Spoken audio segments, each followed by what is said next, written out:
লোকে যে ডাক্তার সাহেব হেই না বুঝরা না যে আমি মহিলারে সামনে রাখে ইনো দাঁড়াইছি কি তাহলে তোমার তা না আদ দোয়া নিতেছি। তো বড় যার ওটা কুলিয়া হইলে মাত খান দেবে একটু দোয়াই হয় সার আর বেজ্জত করেন না।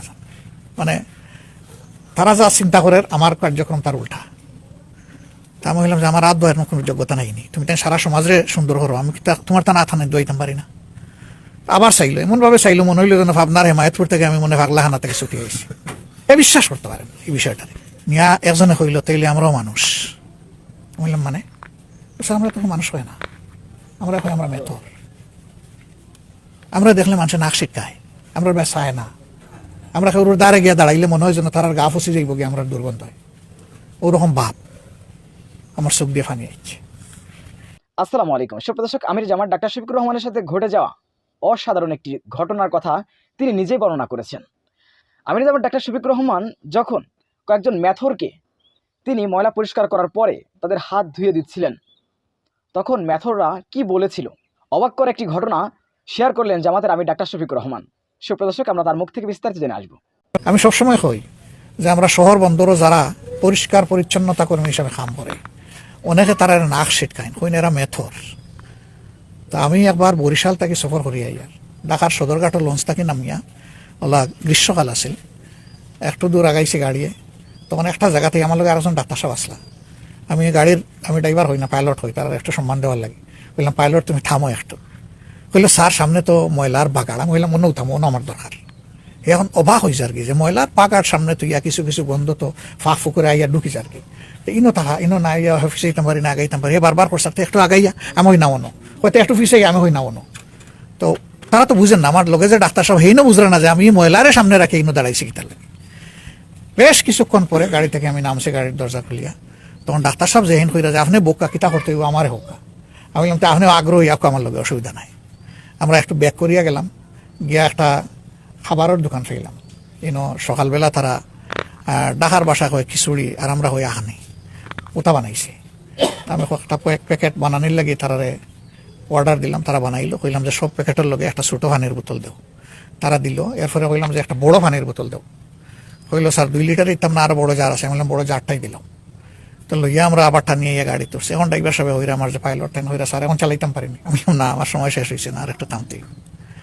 তা যখন আমি সাইয়ার ময়লার বাগাড়ের দিকে সাইয়ার, কিছু মানুষ নামছে ট্রাক থাকি, নামিয়া বেলচা দিয়ে উঠার। আমি অপেক্ষা করি আর তার উঠানি শেষ হইতো কোন সময়। যখন দেখছি যে বেলচা ছুড়িয়া মারে এখন ট্রাকের উপরে, আমি আবার নামছি। নামি আমার সঙ্গীরে হয়েছে, আমি কিছু প্যাকেট লইলাম, আপনিও কিছু লোক, আমরা অন্য যাইতাম। তো গেছি গিয়া তারা সালাম দিছি, আসসালামু আলাইকুম, কেউ জবাব দেয় না। আবার সালাম দিছি, আবারও জবাব দিল না। এরপরে আমি কইলাম যে আপনার মাঝে কোনো মুসলমান কেউ আসেনি? কিন্তু 5 জন আসলে ওইটা কইলে স্যার আমি খালি হিন্দু আর বাকি তো হল মুসলমান। তা আমি বললাম আমি আবার সালাম দিই, একটু জবাব দিও, আসসালামু আলাইকুম রহমতুল্লাহ। তখন আবার তারা জবাব দিচ্ছে। ও জবাব দিয়ে একজনে জিকাইলো এর মাছ থেকে আপনি খেয়ে। আমি বললাম তোমার ভাই। বহুত সময় চাইলো আমার বাসায়, বললাম আপনি কোন জাতের ভাই? আমি বললাম এখানে জাতি ভাই। স্যার আমরা লইয়া হলেও মস্কারা করে। আমি বললাম নিশ্চয়ই না, আমি তোমরা লইয়া মস্করা করা তাইছি না। হয়তো আপনি কিতার লাগিয়েছেন? আমি দেখাতাইছি, তোমার তা না আদ দোয়া নিতেছি। তো বড় যার ওটা কুলিয়া হইলে মাত খান দেবে একটু দোয়াই হয় স্যার আর বেজ্জত করেন না। মানে তারা যা চিন্তা করে আমার কার্যক্রম তার উল্টা। তা আমি বললাম যে আমার আর দোয়ার কোনো যোগ্যতা নাইনি, তুমি তাই সারা সমাজে সুন্দর করো, আমি তোমার তা না থানে দোয়াইতাম পারি না। আবার চাইলো, এমনভাবে চাইলো মনে হইলো যেন ভাবনার হেমায়তপুর থেকে আমি মনে পাগলাখানা থেকে ছুটি হয়েছি। এ বিশ্বাস করতে পারেন এই বিষয়টারে। অথবা মনে করে এটা সিনেমার কোনো শুটিং কিনা, বাপটা ওরকম। আমি বললাম দেখো আমি হাত না দোয়ানি পর্যন্ত উঠতে আসতে নাই, তুমি গাড়িতে উঠতে ইতাম নাই। তো এখন হইলো দিলাও তাই যখন অত চাইরা ও শুরু হইলো দোয়া দই করার পরে আমি 2টা করে প্যাকেট আত দিয়া হইলাম, একটা নিজে খাইবা, একটা বাচ্চা তো লাগে পরিবার লিয়ে যাইবে। কইলো জিনা এটা আমরা লাগতো না। আমি বললাম ভাই আমি আনছি তো তোমরা লাগে, তোমরা না নিলেও বকিলা। তো একজন আরেকজনের মুখে দিছায়। আমি বললাম আজকালকার জমানা খুব খারাপ, কোনো দুশ্মনও তো তোমরা মারার লাগিয়া বিষ মিশাই আনিয়া দিতে পারে। দেখো কোন প্যাকেটটাকে আমি আগে খাইতাম, আমার দেখাই দাও, তোমরা যে প্যাকেট হইবে ওটা খুলিয়া আমি পয়লা খাইমু, তারপরে তোমরা নিবাই। হইলো জিনাতে দিল কা, ও আতো নিল নিয়া একজনে হইল তাইলে আমরাও মানুষ। বললাম মানে আমরা তখন মানুষ হয় না, আমরা হয় আমরা মেথর। আমরা দেখলে মানুষের নাক শিক্ষায়, আমরা চায় না, আমরা কেউ দ্বারে গিয়া দাঁড়াইলে মনে হয় যেন তার গা ফসে যাইব গিয়ে আমরা দুর্গন্ধ হয়, ওরকম ভাব আমার চোখ দিয়ে ফানি যাচ্ছে। কইলাম যে আমরা নিন্দা জানাই আর হয় যারা তারা আমরার মতো কাপড় চোপড় ফিন্দা মানুষ ঠিক নাই নি বলে জিয় জিয় জিয় জিয় জিয় জিয় তারাও জিয় জিয় জিয়।